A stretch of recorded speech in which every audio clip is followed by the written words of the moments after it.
pasveikyti subūrus bendriją, pasidžiaugti gabiu, jauniu, gražiu, gražiai nuaugusiu pirmininku.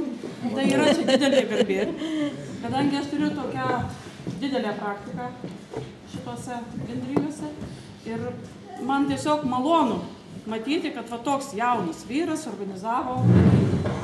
Nes aš pati gyvenu bendrijoje ir mūsų bendrijoje egzistuoja 28 metus. Ir aš ten ir dirbu tiek, kiek gyvenu. Ir buvo toks reikalas, kai norėjau pirmininką pakeisti, tai vienas jaunuolis pasakė, man ir dvištukas duok, aš ten neįsiu, kad mane tos visos moterys ant manęs pultų.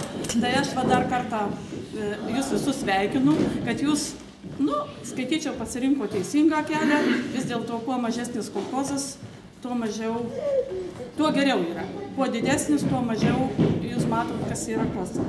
O kadangi aš tokia irgi esu pareiginga ir buvo kvietime parašyta, kad reikia atsinešti palinkėjimus, o aš ne vien tik skaičiuoju, kartais ir kai ką parašau. Tai aš jums paskaitysiu savo parašytus palinkėjimus.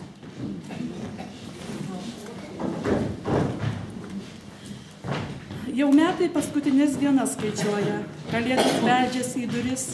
Kiekvienas langas šita šventė džiaugias, primindamas, jog šventė jau pas mus.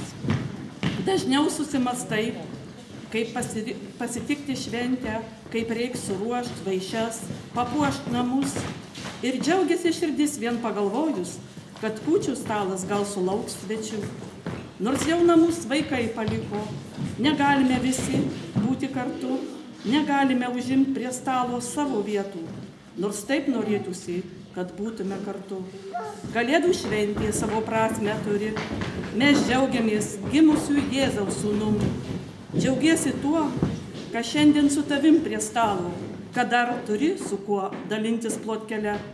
Susimastai apie vargšus benamius, apie belaisvien uždarytus tautiečius, apie apleistus vienišus senolius, o jiems padėti tik malda gali.